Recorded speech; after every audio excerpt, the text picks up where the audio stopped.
Hey, you want to hear something cool? Here's the thing. In 1839, Wayne County, Michigan purchased a tavern that was on the road between Detroit and Chicago. They turned it into a poorhouse. For those of you who don't know, a poorhouse is where the destitute are sent. Once you can no longer pay your own way, pay your rent, pay for your food, you're sent to a poorhouse. Once there, to pay off your rent and food there, you had to work the poor farm out back. You worked such hours that it made certain that you wouldn't be able to get any other job, therefore making certain you were always at the poorhouse. Over the next handful of years, tuberculosis struck North America, and it spread like wildfire. The poorhouse already had an infirmary, so it made sense to them to simply add on to that and turn it into a tuberculosis sanatorium. A few years later, a mental hospital was added as well. By 1913, the entire facility was renamed after the daughter of the Detroit postmaster. Her name was Eloise The facility became known as the Eloise Psychiatric Hospital. At its height, about 100 years ago, the Eloise Psychiatric Hospital had 78 buildings, over a total of 902 acres. There were just over 2,000 staff members to look after 10,000 patients. Of those 78 buildings currently, only 5 remained up until about 2020. There are only 4 now. The firehouse, the powerhouse, the commissary, and Building D. Building D is known as the K. Beard Building. That's where the admissions were. That's also where they kept the violent criminal patients. The facility was open until 1982 when it was finally closed. During that time, patients complained about being abused through the various types of therapy that they had there, including insulin therapy, water therapy similar to waterboarding, and, of course, the occasional lobotomy. The cemetery remains on the grounds today and holds about 7,500 bodies there that have been unclaimed by any family members. Either they're unable to or they didn't want to. There are no headstones. There are simply bricks with a number carved into it. There are volunteers now trying to go through the 3 to 4 inches of dirt that covers all of them now in order to put names to those numbers. Throughout the years, there have been reports of all kinds of activity there. We're talking paranormal activity. People have said that they've felt pulling, they've been pushed. Some have even said that they've been choked. Throughout the years when it was open and since, many people have said that they've seen shadow figures peeking around corners, crawling up walls, and even on the ceiling. After it was closed, Wayne County sold much of the property off. Some of it now is a condominium complex. Some of it is a strip mall. There's a golf course around that area as well. But they didn't sell that main area, the cemetery or those 5 buildings. They ended up selling that to a developer for $1. No one else would buy it. Currently, there's a haunted house attraction that runs in October in one of the buildings. The commissary is being converted into a hotel that is still being built. And they give tours of the K. Beard Building. Many shows have gone there and recorded. They've captured various phenomenon as well. Many of those shows and many of the investigators on the shows and on the internet are led to believe that this is probably one of the most haunted places in North America. This has been the story of the Eloise Psychiatric Hospital. I'm Brian P. Gallagher. Join me now as we continue our investigation on this special episode of Hear the Thing, and we take you inside the Eloise for our own paranormal investigation.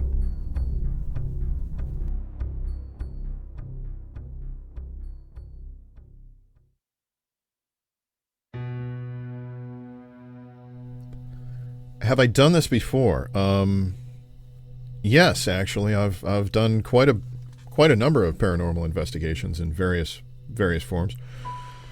It all started for me back in the 80s when I was asked to join a Bigfoot expedition, and that was actually in Bluff Creek, California, where the famous Patterson-Gimlin film was taken. Several times I've gone out on investigations with some of the equipment that I currently use. I use an SBX7 spirit box, an SBX12 spirit box app that I sometimes use with an external speaker. And these spirit boxes are devices that scan frequencies, and they try to tie into individual words. And if you invite a spirit or whatever is there to focus on just a couple of words, you can actually communicate through this device. It's very interesting. We've done a lot of paranormal investigations in places where we've got a little bit of evidence, or sometimes even no evidence, but sometimes we get enough to debunk it. And there was one semi-famous haunted area, and I'm doing air quotes with that. It was a cemetery here in Michigan, and it's on a pretty main road. The legend has it that if you drive into one particular entranceway on this cemetery and go to the bottom of a hill, what appears to be the bottom of a hill, you look over and you'll see children's graves. You put your car in neutral. The children are supposed to then push the car back uphill. I've gone there, I've followed the instructions, and the car does seem to go uphill at that point. However, I was looking around while it was occurring, and as I looked over, I saw a house in the distance. And if I focused on that house's windows and their orientation, it seemed either the house was built on an angle, or I was really going downhill instead of uphill. So I went back the next day with a couple laser levels that I picked up at the nearby hardware store, and we basically debunked it by proving that it's an optical illusion. You are actually going downhill. You're not being pushed uphill. There are a lot of other investigations that we've been doing that I'm very excited about. You'll see a lot more of those in future episodes of Hear the Thing. Why Eloise? It's something about... I've always heard the story of the Eloise Psychiatric Hospital, and it's pretty much in my backyard. It's only a couple counties away. It's not very difficult to get there. And there are so many shows that have been there and done investigations there. I was really, really curious to, go and check it out for myself. I wanted to see if I could capture anything near that they were capturing. And I wanted to see those hallways. I wanted to see that chair. I wanted to see that location for myself. Call it a bucket list item, but I can check it off now for sure. How did we do it? Well, first and foremost, I have to say the owner and the staff there, including security, were extremely helpful. They were very receptive to us, and they were very open to our ideas and what we wanted to do. We were going to be there in a group, so the group actually was very accommodating as well, and we were able to get our investigations done. We searched online and found information for the haunted house attraction. So when we contacted them about it, we asked about the other tours, and they were still doing the other tours. We were just going to schedule it for further out, closer to the end of November. So we went ahead and bought the tickets right there and then. We were ready to go. They knew what we were going to do. We knew what we were going to do. It was just a matter of, hurry up and wait. We had plenty of time to prep all of our equipment. There was a good amount of equipment that we brought. We had, obviously, video cameras of various types. We had audio recorders. We had Polaroids even. And of course, we took a lot of digital photos ourselves. We tested everything. By we, I mean my cameraman and I. Anthony Russell came along with me, and Tony's very thorough about his equipment. Everything was tested. Everything worked out. When we were there, none of the Polaroids came out. Same film that he had used when he was testing, but everything came out with a green haze to it. Only a few of those were actually usable. You'll see later in the film. So we tested everything, and we were all ready to go. It was just a matter of waiting for the day. And then that day arrived.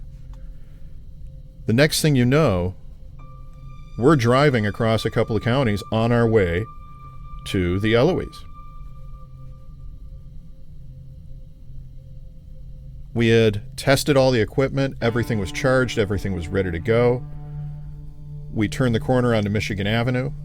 We were only a few miles away. We were excited. We were ready. Finally pulled in. I went to get some exterior shots of the Eloise. And I pulled out, the first camera I pulled out, it was dead. There was no charge at all. It was 100% before I left. The second camera I pulled out, I wanted to check the other cameras as well. So the second camera I pulled out, that was down to 38%. It was at a full charge before we left. The third camera I pulled out was still at 100%, so we were able to utilize the 38% and 100% one. I also had a laptop there that I was bringing that I didn't check at that moment. We had some issues with almost all of the equipment at some point or another throughout the evening. But we were there. There we were in front of the Eloise. It was pretty amazing. It was the architecture is astonishing outside and in. We were awestruck in front of it. It's a Gothic building, and it just has a presence. We were there for just a little while, and we were able to take some pictures on the first floor, get a little bit of video footage there with the rest of the group, and then the tour started. And as the tour started, we went floor by floor. They explained some of the history. Our tour guide was very accommodating. Her flashlight died as she approached the second floor. We got a lot of information from them about some of the patients, some of the goings-ons at the Eloise. And it was a very good and informative tour. They were also very good about allowing us to go off and do our own investigations when we wanted to. There were a few different things we wanted to accomplish when we were there as far as our investigation goes. There's a method or a technique that's been used in the past in other locations that I was very curious about trying for myself. It's called scrying.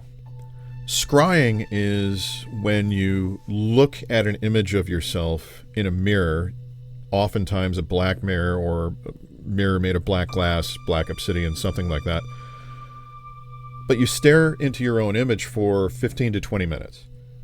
And many people say that while doing this in candlelight, they see all kinds of distortions on their face. They sometimes see another face peek around behind theirs.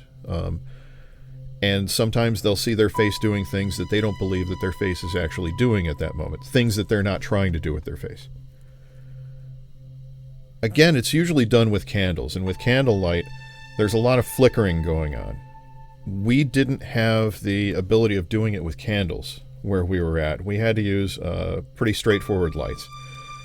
And it's very dark there. There's no power on anything past the first floor. So what ended up happening was I set myself up in a room that was essentially what most would refer to as a padded cell without the padding. It was 8 feet across, 10 feet wide. There were windows. There was a door. Big, heavy metal door. That's it. I set everything up. Tony gave me a side camera for me to use to stare into the mirror with as well. And Tony sat down to record around me. I eventually did start to see a distortion happening around everything below my eyes. But I believe that's an optical illusion, and I believe that happens because you're staring at that image for so long. And I believe that optical illusion will happen no matter what you stare at. If you stare at a painting, or you stare at a map or a photograph, the things around the area that you are focusing on for that long start to lose their focus. I can imagine that with candlelight going, the flickering of the candle, that it could cause a lot of optical illusions and a lot of distortions that you could be seeing. Certainly I experienced something, optical-wise, looking at that. Now, during this session, there was something interesting that occurred. There was a knock at one point, and it seems to be coming from the direction of where the window is. We are on the second floor, and the first floor is a 2-story floor, so we're about 3 stories up. There's no one outside to throw anything up there, and it was a simple knock that we could not explain. Certainly it was something that I heard at the time. I look up and acknowledge it.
I would say scrying was an interesting thing to try. And I was glad that I tried it, and I got to see the experience myself, to see that distortion as it happened. Again, like I say, I feel very confident that it is just a normal optical illusion and that there was nothing paranormal included with it. Some people have said that in Tony's footage it looks like my face is distorted a little bit. But I attest that could very well be because of the low light conditions.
There were lots of patients that were there. As we said before, at its height, there were 10,000 patients here. There were all kinds of violent criminals there. There were people that didn't want to be there. There were people that were clearly tortured in certain ways. The water therapy is, it's pretty horrific to think about, that we were doing that to try to cure people back in the day. There is something that many other shows have focused on and made a bit creepier than it actually was. There's a chair, and this particular chair has a lot of things that they've added to it in the narrative, things that aren't necessarily correct. It's a large padded chair, and there is a long strap that appears to go across where the person sitting in the chair's head would be, holding their head down. Many have claimed this must be a lobotomy chair, but that isn't the case. 10,000 patients, and they only did 38 lobotomies the entire time. They didn't have that much need of a lobotomy chair, I don't think. But what they did have need of were dentists. It happens to be a dentist chair with a head strap because there are certain people with certain afflictions similar to Tourette's where their heads move uncontrollably. If their head is moving, it's going to be difficult for the dentist to do any dental work, so they have to strap your head down to do dental work. That's as nefarious as it gets. At first. We later learned that with 10,000 patients and only 2,000 people taking care of them, if a patient were to try to bite an orderly, whether they bite them or not, just making the attempt was enough to put them in that chair and remove all their teeth to make certain it wouldn't happen again. That's the real horrifying part behind that chair. But it is a dentist chair.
There are several things that occurred while we were there that we were unable to capture.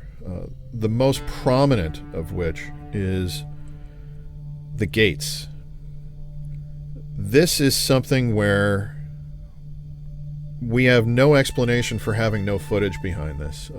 There were, between camera errors and various other issues, we just didn't have any usable footage of that entire section of that floor. The story to me is we were still on the tour, and our tour guide said she was scared of this one particular cupboard room that we were coming up to on the 5th floor. This cupboard room, she said, as she approached it one night when no one else was around, all the cupboards and the drawers started violently opening and closing over and over and over again, to the point where it just terrified her, and she ran off. So as we approach the room, she goes into the room. We all step into the room. She's telling us the history of the room and the floor, and she's explaining what went on in that room, and she looks over and she says, oh, that's weird. And she goes into the adjoining room. I stepped around the corner and I saw that one of the metal gates that covers all the window sections is actually open. Now, what this means is every few feet there are windows in the Eloise. There are big sections of windows that are 4 foot by 8 foot sections with 1 foot panes of glass all throughout them. On every one of those 4 foot by 8 foot sections, there's an iron gate that has this crisscross mesh pattern on it that are welded to the wall and that are all locked shut with fairly heavy metal iron clasps. And she saw that one of these gates was wide open. It was open into the room. She went there, she looked, she closed it, she made note of the fact it was a bit odd. Later, as we were investigating that floor, we walked back into that cupboard room, and a completely different gate was open. One of these window gates. Tony and I went over and looked at it. It was a heavy gate. This was not something that could have been blown open by the wind. The latching mechanism was fairly heavy and fairly old and rusty as well. I can't imagine somebody just trying to grab it just to open it just to see. It was very strange to me. And then when we walked into another room, another gate was open. Could it have been someone else walking into those rooms ahead of us and opening those gates? That's always a possibility. It just did not seem that was the case, though. I had left a room and returned to it in a matter of minutes, and that gate was open, and I don't recall seeing anyone entering and leaving that room in that time. I wish that we had footage of it happening. We have a picture that shows what the gates look like, but outside of that footage is lost.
Another technique that we wanted to try out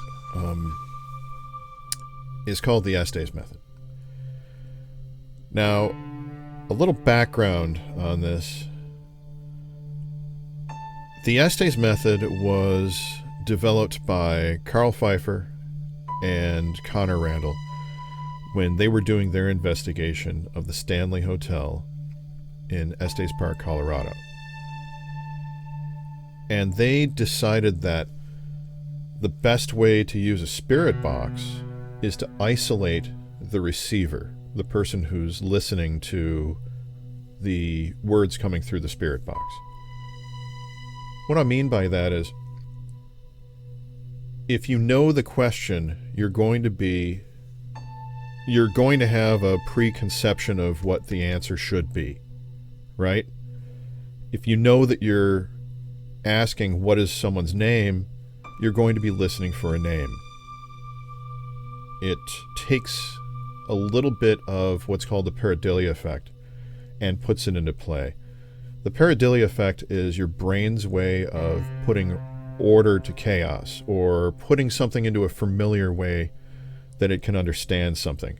This is why we see a face in the moon, because of the craters. They're close to a face. Those look like eyes, could be a mouth. Okay, we're going to say that's a face. That's what your brain does. The pareidolia effect causes your brain to do this.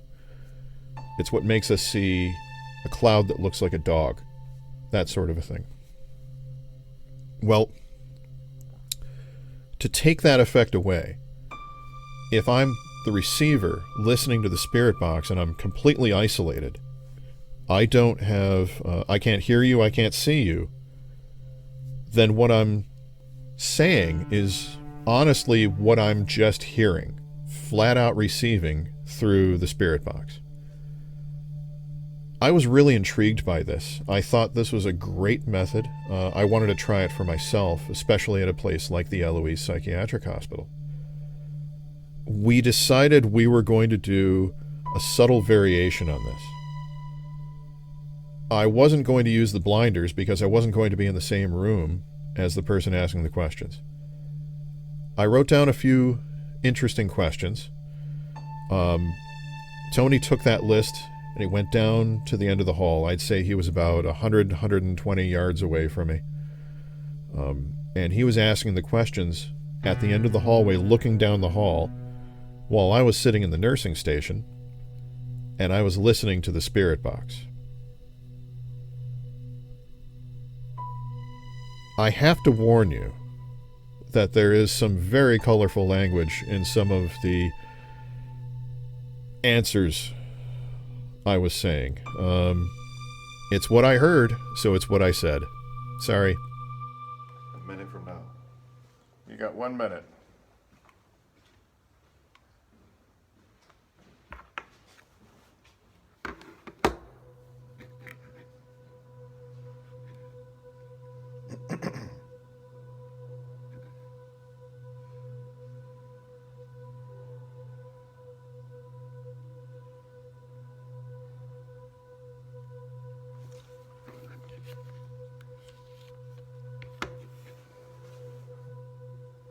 So I'm waiting for Tony to get down to the end, and he should be asking the first question,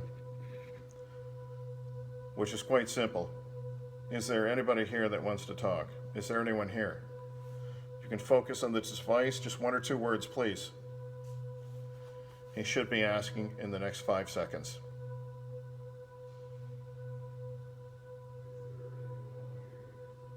Is there anyone here?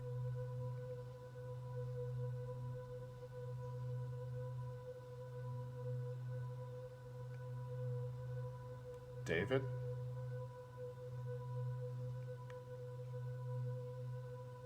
Angel? Us?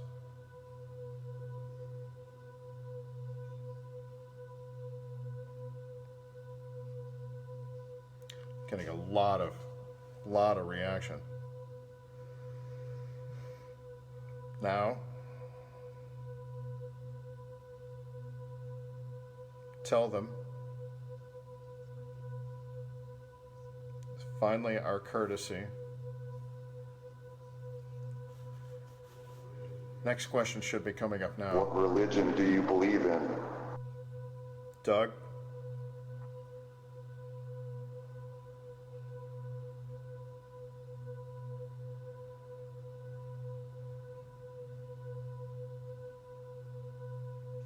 Large? Annabeth? I don't know what that was.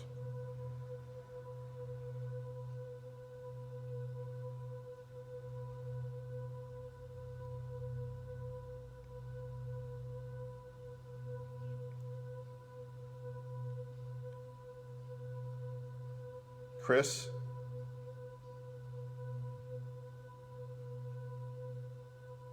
Still think of. Need?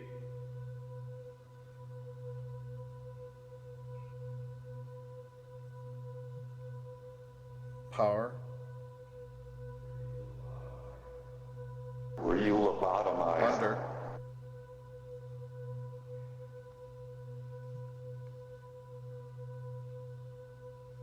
we're 80,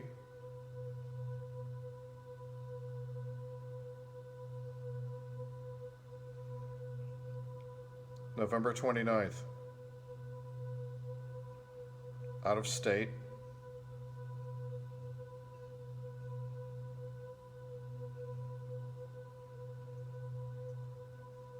provide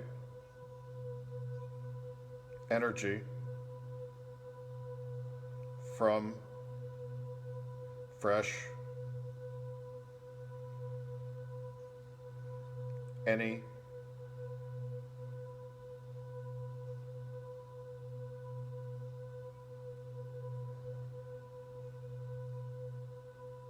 electric, thrilling, What year did you arrive here at God. Eloise?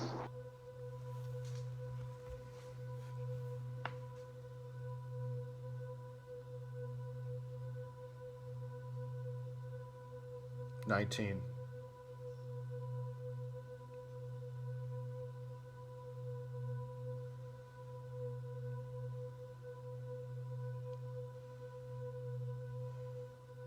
Learn more. Wow.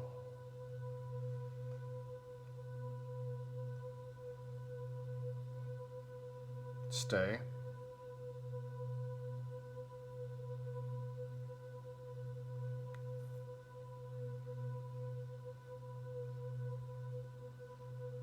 Two eggs?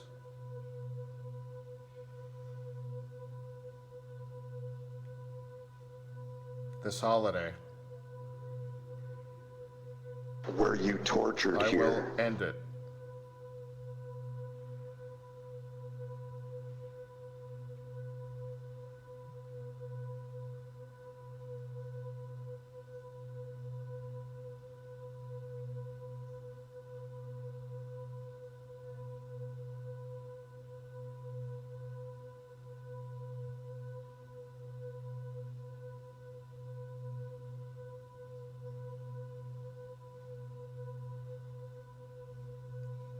Lord,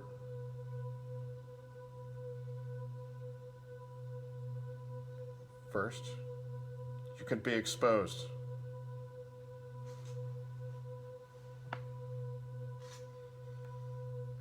This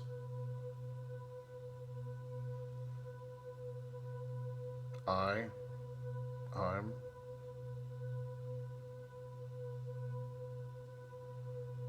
stop talking. Why are you still here?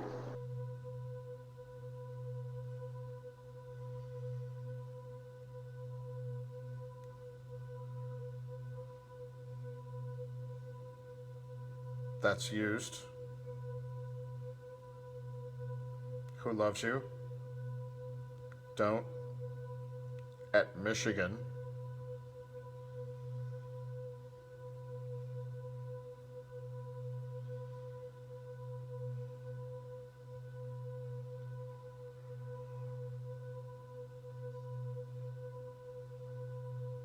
Flash or a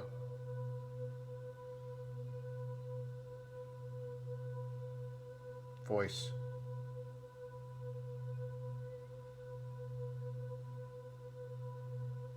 Wonder.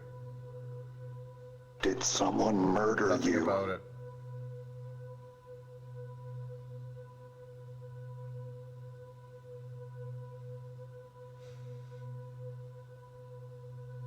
Moron.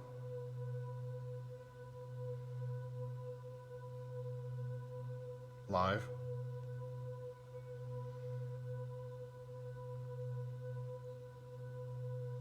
Get over it. No, ma'am. I want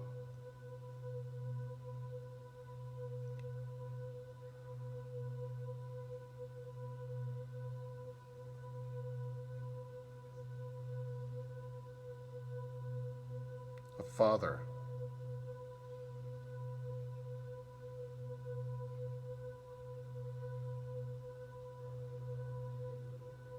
Are perish. there others here like you? Nah. Want?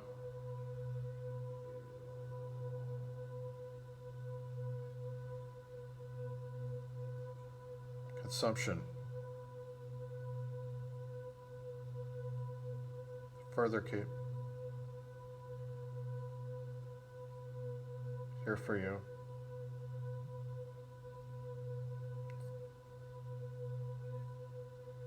Accident.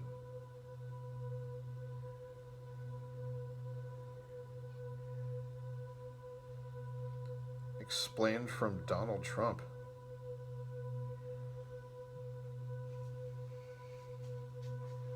Stop. Holding.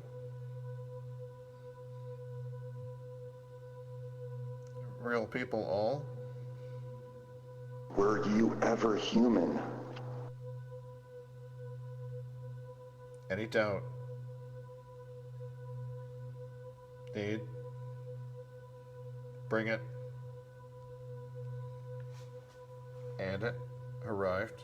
Effects.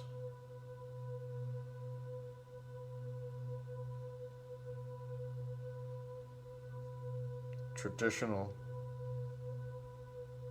Them.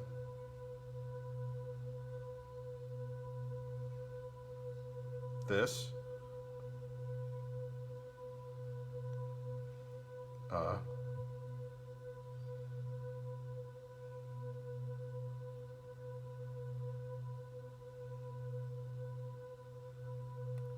Close.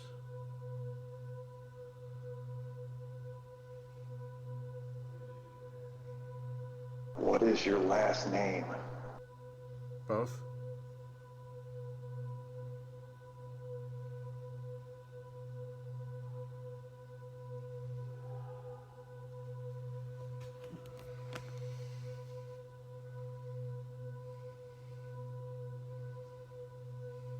Obscene. Keep 'em. No.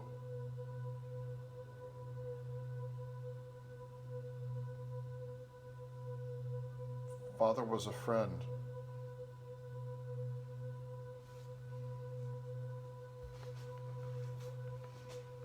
And? Like?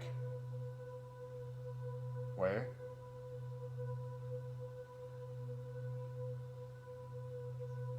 Exit? In? The back?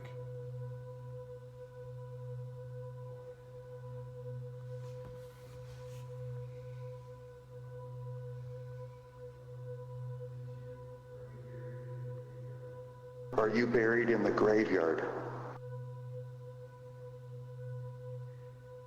Quote. 2. 3.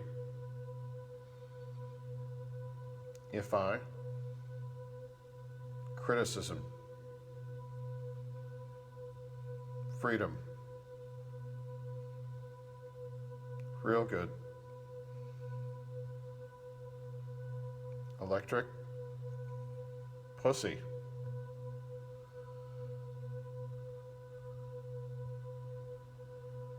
Lie.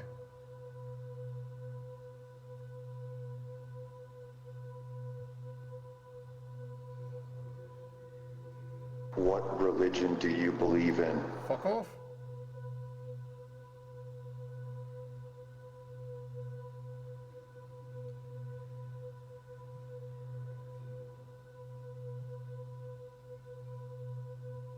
Day.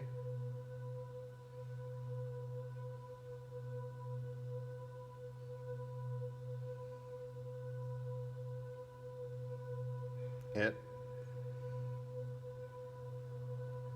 2 words.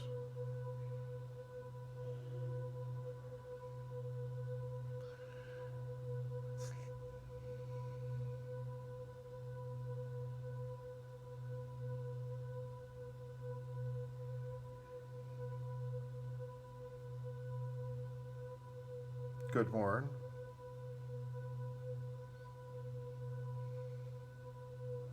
Shit. What is your favorite movie?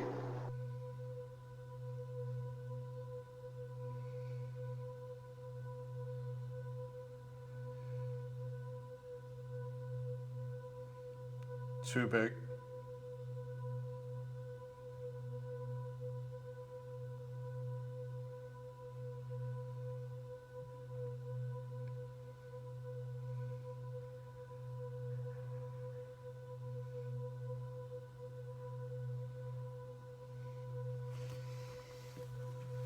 UN. Broken. Waiting. Let's talk about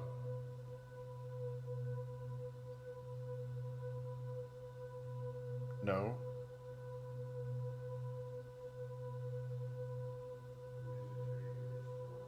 Who is your favorite sports team? Rack up.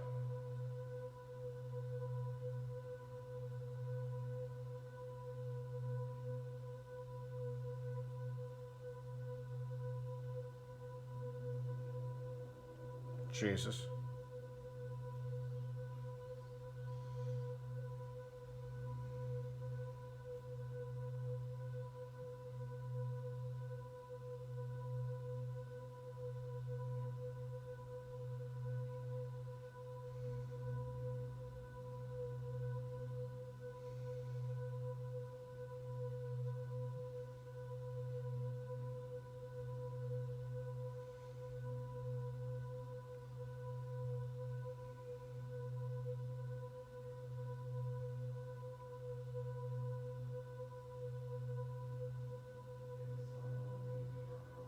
Is someone named Harmonia here?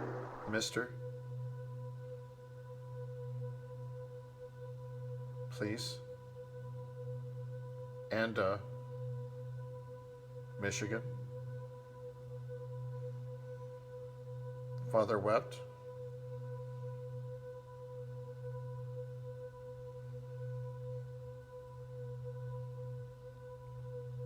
Tupac.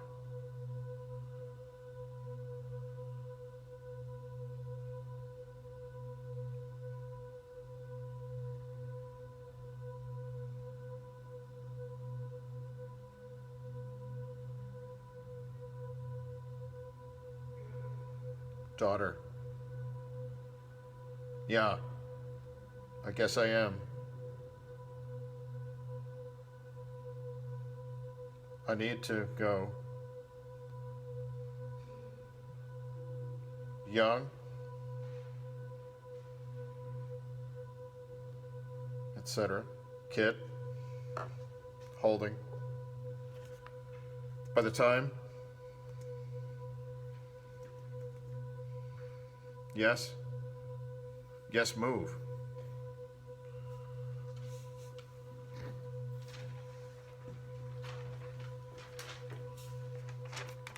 Got through them all?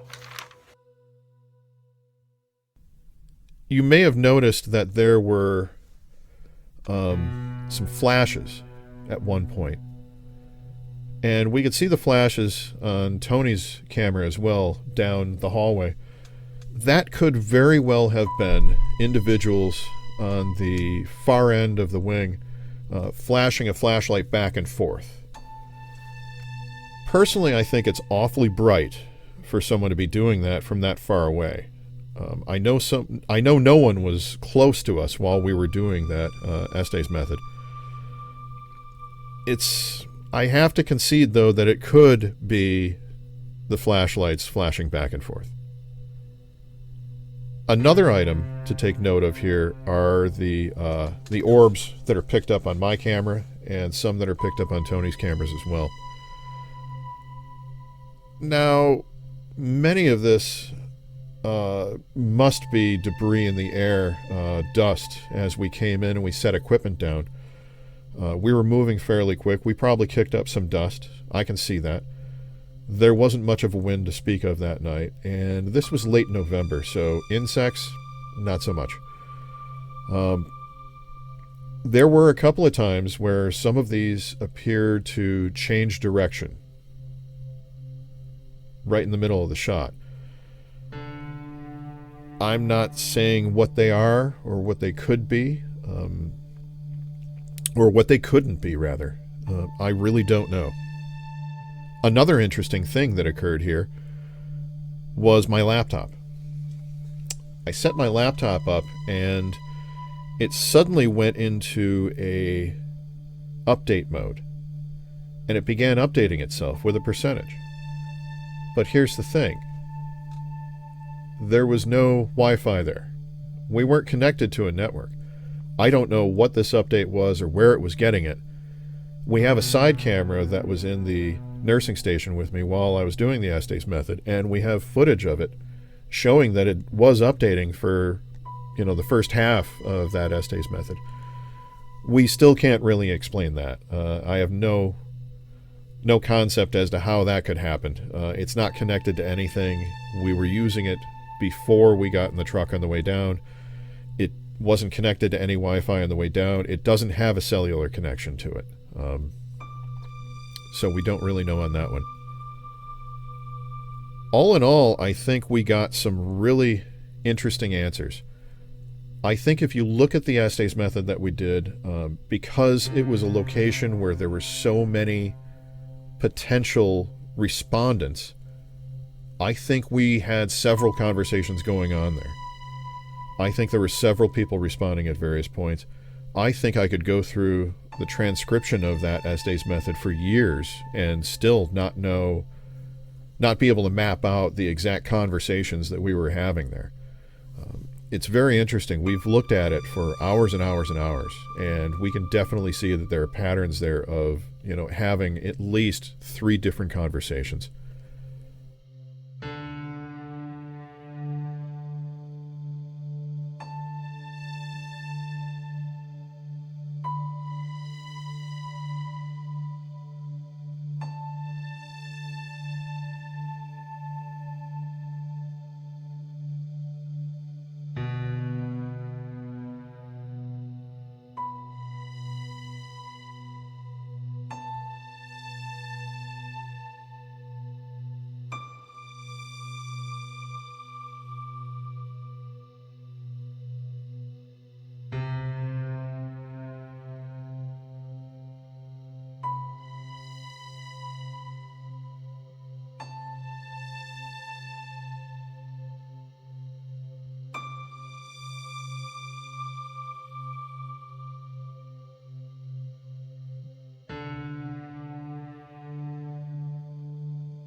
We got there.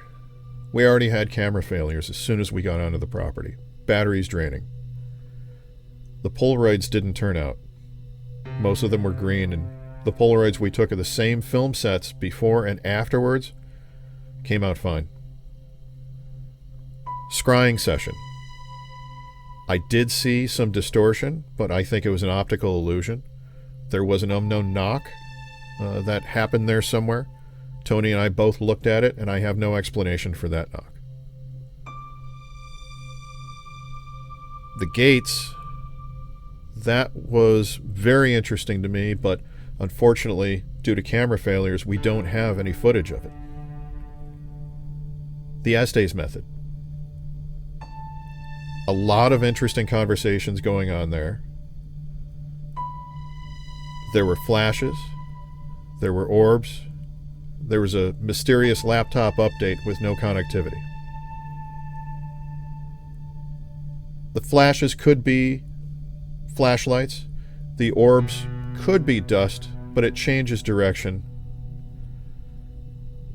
And there's no insects in late November that were buzzing around in there. All in all, I feel it's a very interesting place. I'm very glad that I went there, and I'm looking forward to going back at some point and doing further investigations there. I'll let you know if we find anything else. I'm Brian P. Gallagher. Thank you so much for joining me on this special edition of Hear the Thing. Join me next time over at bpgvoice.com. You want to hear something cool?